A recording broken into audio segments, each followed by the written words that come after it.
रात्रीच्या प्रवासात आपल्या अंगावर केव्हा काय संकट येईल काही सांगता येत नाही। त्यातच चोरांनी सध्या धुमाकूळ घातलेला आहे। चोरांनीही चोरीच्या नवीन नवीन क्लुप्त्या काढलेल्या आहे आणि आज तर एका कारसमोर एक गाडी आडवी लावून सनच त्यांनी दरोडा टाकण्याचा प्रयत्न केला आहे। मित्रांनो, याचाच व्हिडिओ सध्या सोशल मीडियावर चांगलाच व्हायरल झालेला आहे। आपण व्हिडिओमध्ये बघू शकता की धाराशिव पुणे महामार्गावरील रस्त्यावर एक परिवार आपल्या गाडीने रात्री प्रवास करत होता। रात्रीचे 12 वाजले असतील।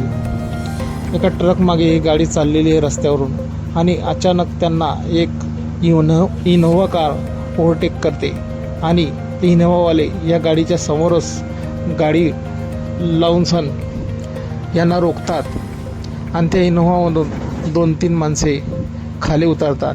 त्यांच्या हातात कोणाच्या हातात कुऱ्हाड, कोणाच्या हातात फासला असे वेगवेगळ्या प्रकारचे शस्त्रे असतात आणि ते गाडीवर हल्ला करायला सुरुवात करतात। या गाडीचा ड्रायव्हर ह्या अचानक झालेल्या हल्ल्यामुळे थोडासा घाबरून जातो आणि गाडीतील परिवारातील अन्य सदस्य, महिला, मुलं किंचाळायला लागतात।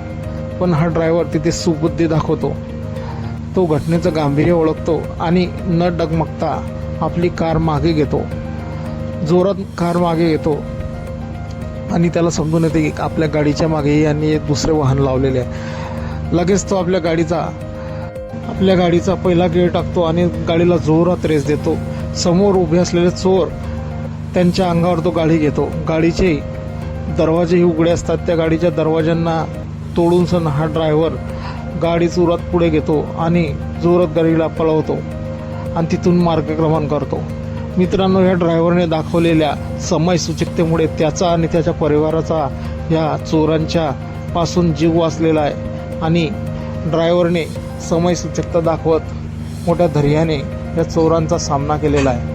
त्याने आपल्या गाडीला जोरदार रेस दिली आणि तिथून त्या चोरांपासून आपला परिवाराचा बचाव केलेला आहे। मित्रांनो, हा व्हिडिओ सोशल मीडियावर चांगलाच व्हायरल झालेला असून या व्हिडिओवरती भरपूर असा कमेंटचा वर्षाव होत आहे। एका युजरनं म्हटलं आहे, ह्या चोरांच्या डायरेक्ट अंगावरच घ्यायला पाहिजे होती गाडी।